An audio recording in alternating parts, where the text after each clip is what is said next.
Dum spires pero, selama saya hidup, saya berharap. Assalamualaikum warahmatullahi wabarakatuh. Shalom, Om Swastiastu, Namo Buddhaya, salam kebajikan untuk kita semua. Selamat siang kepada Dewan Juri yang terhormat. Kami dari delegasi SMA Negeri 10 Makassar dengan nama tim Sampulo Akana sebagai standing position tim pemerintah yang otomatis mendukung dengan penuh mosi perdebatan kita hari ini, yaitu Dewan ini percaya media sosial seharusnya membatasi konten bagi pengguna di bawah 18 tahun. Dengan saya, Aulia Arif, sebagai pembicara pertama.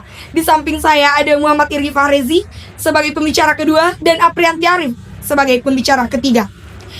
Dewan Juri yang terhormat, sebagai pembicara pembuka dari tim pemerintah, ada 4 hal yang ingin saya sampaikan. Seperti, yang pertama, karakterisasi mosi di sisi pemerintah itu seperti apa. Tapi 2, limitasi mosi kita kali ini yang bertujuan agar mosi yang dibahas tidak keluar dari jalur dan tetap kredibel. Kemudian 3, saya juga akan memaparkan status quo di dunia pemerintah itu seperti apa. Dan 4, mari terjun lebih dalam ke dunia tim pemerintah sehingga memberikan solusi pembuka yang akan dilengkapi oleh pembicara ketiga kita nantinya.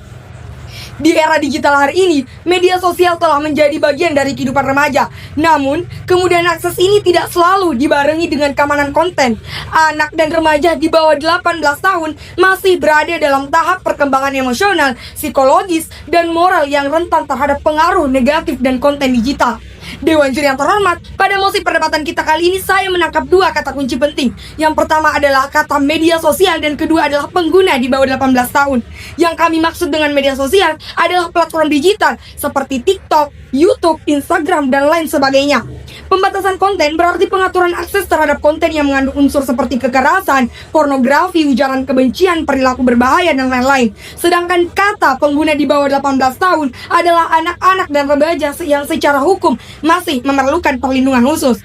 Adapun limitasi dari sisi kami berdiri sebagai tim pemerintah tidak mengusulkan pelanggaran secara total penggunaan media sosial bagi anak di bawah 18 tahun. Namun kami hanya mendorong adanya pembatasan konten yang lebih selektif, terukur, dan berbasis usia, bukan pembungkaman kebebasan berekspresi.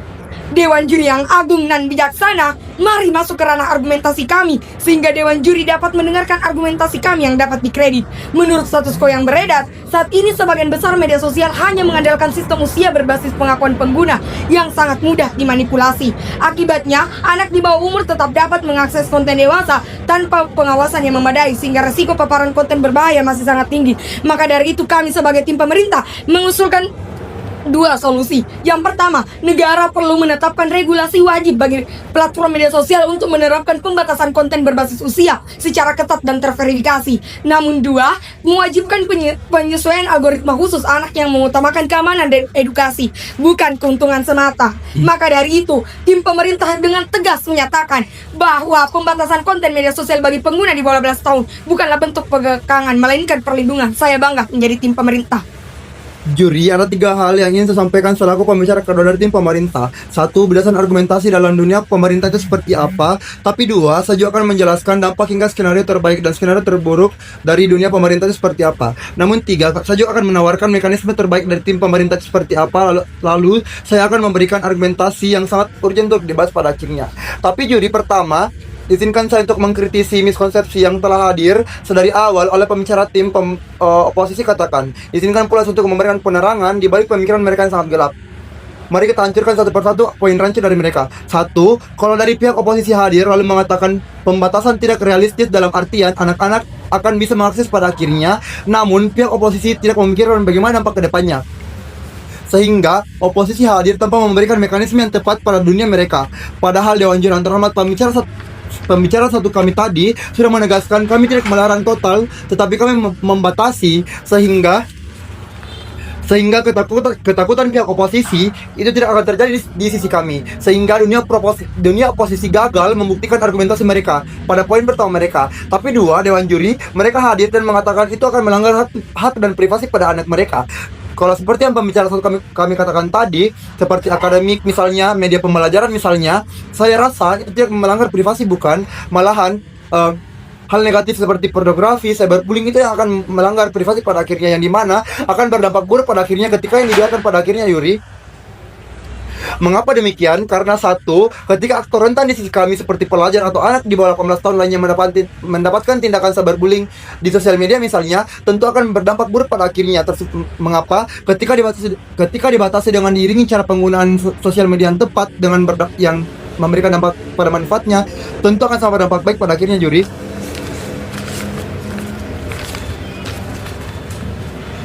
Bukan malah membiarkan hal itu terjadi, seperti pihak oposisi yang sangat suka akan dampak negatif seperti cyberbullying, pornografi, dan lain sebagainya. Sehingga kami rasa tidak ada komparasi dalam perdebatan mereka Dewan Juri yang terhormat. Padahal Dewan Juri yang terhormat, tujuan utama di sini adalah sangat mulia, yakni dengan meminimalisir terjadinya angka persentase penyalahgunaan sosial media di bawah umur. Di status quo, penggunaan sosial media remaja kelompok rentan 10-18 tahun sekitar 99% menggunakan sosial media. Remaja cenderung mengalami gangguan kesehatan mental tersebut, sehingga menurunnya interaksi sosial menurun dikarenakan penggunaan berlebih. Remaja sangat rugi waktu. Mereka menghabiskan waktu di sosial media saja. Mereka tidak memanfaatkan waktu di media pembelajaran mereka. Ketika nanti pihak oposisi hadir lalu mengatakan, kok padahal kan bisa belajar melalui YouTube sebagai media pembelajaran, kamu salah besar. Karena pembicara satu kami tadi menegaskan bahwasanya kami menolak tindakan negatif dari sosial media. Sekian, terima kasih. Saya bangga menjadi tim pemerintah. Dewan Juri yang terhormat, di sini saya akan mengelaborasi lebih lanjut serta memperkuat posisi tim pemerintah pada mosi perdebatan kali ini. Dewan Juri yang terhormat, kami selaku pihak pemerintah sangat-sangat yakin terhadap mosi kita pada kali ini karena kami memiliki alasan dan bukti yang logis, yaitu perlunya perlindungan kesehatan mental anak dan remaja. Dewan Juri yang terhormat, menurut status quo yang beredar, anak dan remaja di bawah 18 tahun dapat mengakses hampir seluruh konten media sosial tanpa sistem penyaringan usia yang efektif, sehingga mereka terpapar konten berbahaya seperti body shaming, kekerasan, dan glorifikasi depresi, yang dimana berdasarkan hasil penelitian dari APA pada tahun 2023 dan UNICEF pada tahun 2021 menunjukkan bahwasanya paparan konten digital negatif meningkatkan risiko depresi, kecemasan, dan gangguan perkembangan emosional pada remaja. Dewan Juri yang terhormat, yang dimana situasi ini juga bertentangan dengan pasal 28C Undang-Undang Dasar 1945 yang secara tegas menjamin hak anak untuk tumbuh dan berkembang serta memperoleh perlindungan dari kekerasan, termasuk kekerasan psikologis. Beban pembuktian dapat dilihat dari maraknya kasus remaja di Indonesia yang mengalami gangguan mental akibat konten self-harm dan cyberbullying di TikTok dan Instagram. Selain itu, Dewan Juri yang terhormat, pembatasan konten tidak sama dengan pembatasan peluang. Dalam status quo yang beredar, pembatasan konten seringkali dianggap sebagai pembatasan kebebasan berekspresi dan akses informasi anak, yang dimana hal ini sejalan dengan pasal 28C ayat 1 Undang-Undang Dasar 1945 yang menjamin hak setiap orang untuk berkembang melalui pendidikan dan teknologi. Contoh keberhasilan dapat dilihat dari platform YouTube Kids, yang dimana YouTube Kids menyediakan konten aman tanpa menghilangkan kesempatan anak untuk belajar dan berekspresi.